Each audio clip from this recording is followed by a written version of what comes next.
Stricker, seeing his line threatened by oncoming British forces, calls for a retreat. But unlike the militiamen who scattered at Bladensburg, he retires his troops in good order to the very outskirts of Baltimore. Meanwhile, in the harbor, Major George Armistead, the commander at Fort McHenry, views the approaching British fleet from the ramparts. Prepare to fire! Sir, you're out of our range! Give your guns full elevation. From the number of barges and the well-known situation of the enemy, I have no doubt but that an assault will be made this night upon the fort. Aboard the 50-gun frigate HMS Surprise, Captain Edward Codrington reflects the confidence of the British Navy in a letter to his wife. The work of destruction is now about to begin, and there will be many broken heads tonight. The bomb vessels, brigs, the frigates are all pushing up the river with an eagerness which must annoy the enemy, I presume as much as it delights me. Dawn, September 13th. The bombardment of Fort McHenry commences.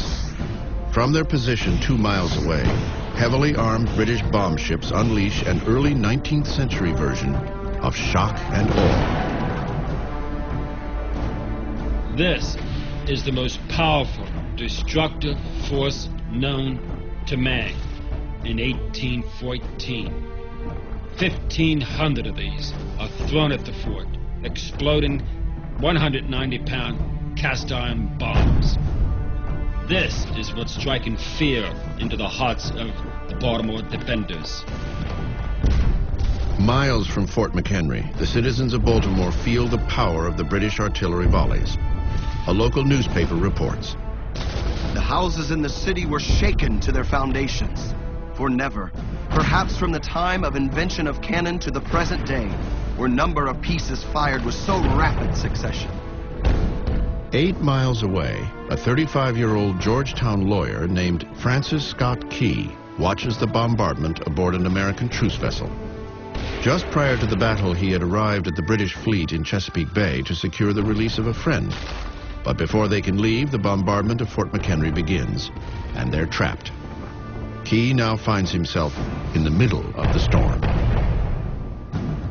Francis Scott Key is amazed and appalled by the bombardment that's going on. The absolute foundations of both Fort McHenry and Baltimore are being rocked by these 200-pound bombs that are being hurled at the fort. As the Royal Navy bombards Fort McHenry, Colonel Arthur Brooke resumes the infantry attack on Baltimore.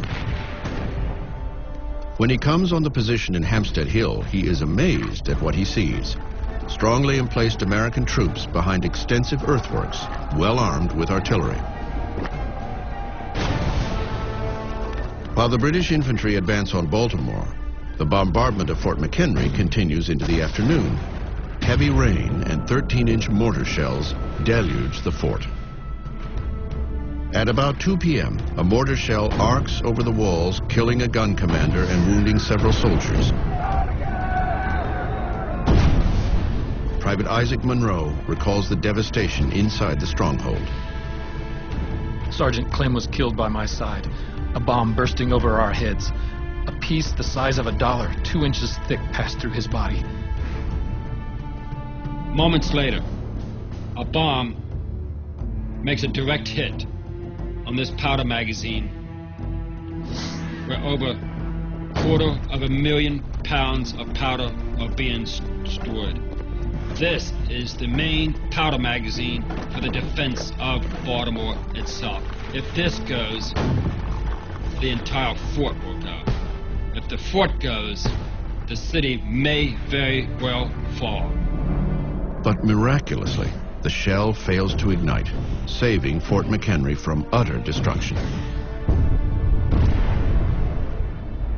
Despite the unprecedented onslaught, American troops inside the fort counter the attack with lethal force of their own. By nightfall, the bombardment has lasted more than 12 hours. The sky over Fort McHenry is ablaze with lightning and rocket glare, as deafening thunderclaps and artillery blasts shake and rattle all of Baltimore. One U.S. Marine is awestruck by the dazzling but deadly sound and light show. think the handsomest sight I ever saw was during the bombardment, to see the bombs and rockets flying. An order comes to extinguish the lights in all of Baltimore to prevent the British from seeing any strategic landmarks. Now, only the periodic flashes of lightning and exploding rockets illuminate Fort McHenry. Inside, Major Armistead and his men know they must hold out. The fate of the city, perhaps the nation itself, is in their hands. The only way Francis Scott Key and the people of Baltimore will know if they're successful is if the flag above the fort still waves. They watch, hope, and wait. Throughout the night of September 13th, 1814, the British Navy keeps up its bombardment of Fort McHenry in Baltimore Harbor.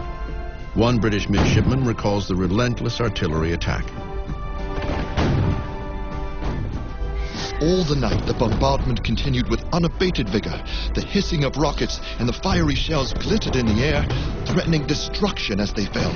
Whilst to add solemnity to this scene of devastation, the rain fell in torrents. The thunder broke in mighty peals after each successive flash of lightning.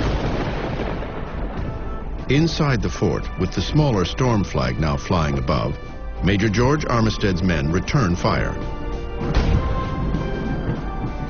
The only means we had of directing our fire was by the blaze of their rockets and the flashes of their guns. Those citizens of Baltimore who haven't already fled the city look on in awe and horror. And Francis Scott Key is one of them. Throughout the night, he paces the deck of his ship in the darkness, hoping the explosions would continue, because if there's silence, it might mean the fort had capitulated. While the Royal Navy shells the fort, Colonel Arthur Brooke, commander of the British Land Force, prepares a final attack on Hampstead Hill on the edge of the city. To aid Brooke, Vice Admiral Cochrane orders a diversionary attack against the western slope of Fort McHenry with a flotilla of 20 barges armed with artillery. But the Americans don't fall for the ploy. Instead, the American artillery pounds away at the diversionary force. In the pre-dawn darkness of September 14th, Brooke makes a momentous decision. He orders a retreat back to the ships. September 14th, dawn. At 4:30 in the morning, the American gun batteries here at Fort McHenry fall silent. But the bombardment continues until 7:30 that morning by the British Royal Navy. And then after 25 hours of intense bombardment, silence covers the waters of the Patapsco River and Baltimore Harbor. That silence follows the order to stop the bombing of Fort McHenry. The nighttime flotilla operation had failed. All the while, the ragged, rain-soaked storm flag still waves defiantly over the fort's ramparts. Cochrane understands that to continue fighting is futile.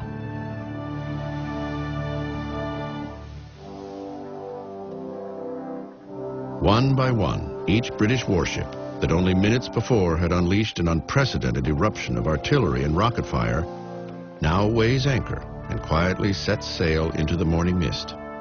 An American officer recalls the sight.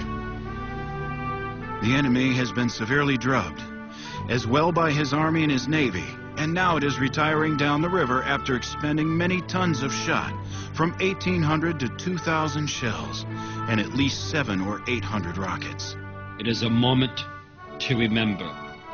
It is a moment now that would define the importance of Fort McHenry in the War of 1812, because something is about to happen. Major Armistead quickly replaces the tattered storm flag by hoisting, as one British observer noted, a most superb and splendid ensign on the battery. The enemy has no trouble seeing it.